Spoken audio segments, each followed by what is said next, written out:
ఈ ఉదయనిధి స్టాలిన్ ఎప్పుడో 1 year back అన్నారు.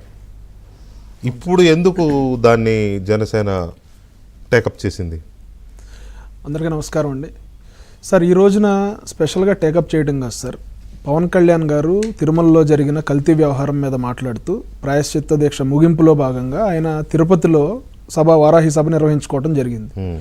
సో ఆ సభలో ఆయన అనేక రకమైనటువంటి ఇష్యూస్ ప్రస్తావించారు సార్. అక్కడ సుప్రీంకోర్టులో జరిగిన ఇష్యూ ప్రస్తావించారు. నేషనల్ లెవెల్లో రాహుల్ గాంధీ గారు లాంటి వాళ్ళు అయోధ్య రామ మందిరం ప్రారంభోత్సవం జరుగుతూ ఉంటే ఆయన ఎటువంటి వ్యాఖ్యలు చేశారు అనే అంశం దగ్గర నుంచి మన రాష్ట్రంలో గుడుల మీద జరిగిన దాడులు జరిగిన దగ్గర నుంచి, అంటే జగన్మోహన్ రెడ్డి గారు గవర్నమెంట్లో దాదాపు 200 పైచీలకు గుళ్ళ మీద దాడులు జరిగితే ఎక్కడ కూడా పట్టించుకున్న పరిస్థితి లేదు జగన్మోహన్ రెడ్డి గారు. అదేవిధంగా అలా మాట్లాడుతూనే ఎవరైతే ఇటువంటి వ్యాఖ్యలు చేశారో సనాతన ధర్మం మీద, లేదంటే హిందూ మత ఆచారాల మీద, హిందూ మతాన్ని ఎవరైతే ఆచరిస్తారో వాళ్ళ మీద ఎటువంటి కామెంట్స్ చేశారో వాళ్ళని ఉద్దేశిస్తూ తమిళనాడులో కూడా ఒక లీడర్ ఉన్నారు. ఆయన ఇట్లా సనాతన ధర్మాన్ని ఒక వైరస్తో పోల్చి నేను సనాతన ధర్మాన్ని ఎరాడికేట్ చేస్తాను, లేకపోతే ఈ భూమి మీద లేకుండా చేస్తానని ఒక వ్యాఖ్యలు చేసినప్పుడు మనలో యూనిటీ లేదు. హిందూ మతాన్ని గౌరవించే వాళ్ళు లేకపోతే హిందూ మతాన్ని ఆచరించే వాళ్ళలో యూనిటీ లేదు. ఈ సూడో సెక్యులరిస్టులు ఎవరైతే ఉంటారో, ఈ రోజున ఎవరైతే మాట్లాడుతూ ఉన్నారో లడ్డూ కల్తీ విషయంలో, ఆ రోజున ఉదయనిధి స్టాలిన్ మాట్లాడినప్పుడు వీళ్ళందరూ ఎక్కడికి వెళ్ళారు? ఆ రోజున ఎందుకు ఖండించలేదు? నిజమే కానీ ఇది చాలా డెలికేట్ ఇష్యూ కదా. అది ఏ మతానికి సంబంధించింది అయినా 100%. పైగా హిందూ మతం అంటేనే సాఫ్ట్ టార్గెట్, ఎవడైనా రాయవచ్చు. మళ్ళీ ఎందుకేసామని అడగకూడదు ఎవరు. అది అవతల వాళ్ళని ఏమన్నా అనడానికే గిలగలాడిపోతారు, భయం.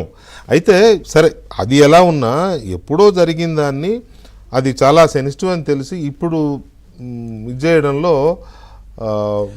మీ ఆర్గ్యుమెంట్ని ఇంకొంచెం బలోపేతం చేసుకోవడానికి ఎత్తుకున్నారా, లేకపోతే అట్లాగా సార్? అంటే ఇప్పుడు దాన్ని ఆర్గ్యుమెంట్ని బలోపేతం చేయటమా, లేకపోతే అది సెన్సిటివ్ ఇష్యూనా అంటే, దాడి అనేది మాటల దాడా లేకపోతే భౌతిక దాడులా అనేది ఏ మతం మీద జరిగినా కూడా మనందరం కూడా ఒకే లెవెల్లో రియాక్ట్ అవ్వాలి. మాటల దాడి భౌతిక దాడి కంటే ఎక్కువ రియాక్ట్ అవ్వాలి అనే అంశం మీద మాట్లాడుతూ పవన్ కళ్యాణ్ గారు ఆ రోజున స్టాలిన్ గారు, ఉదయనిధి స్టాలిన్ మాట్లాడిన మాటలకి ఎవరు ఎందుకు స్పందించలేదు?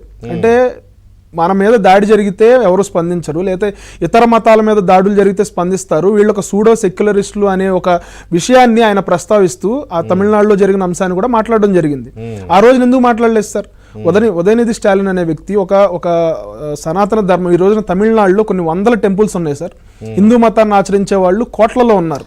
అయినా కూడా వాళ్ళు ఎవరు కూడా అక్కడ స్పందించలేని పరిస్థితి. అది మేబీ వాళ్ళు భయపడి స్పందించలేదా, లేకపోతే లీడర్స్ పెద్దగా ఎవరు ఎక్కువ ఇది అవ్వలేదు. ఆ టైంలో అమిత్ షా లాంటి వాళ్ళు కూడా రియాక్ట్ అయ్యారు, కానీ ఆ తర్వాత మళ్ళీ ఎక్కడ ఇది కాలా, మాట్లాడలేదు. మళ్ళీ పవన్ కళ్యాణ్ గారు అన్న తర్వాతనే ఇష్యూ అయింది. అయితే జగదీశ్వర్ రెడ్డి గారు తమిళనాడులో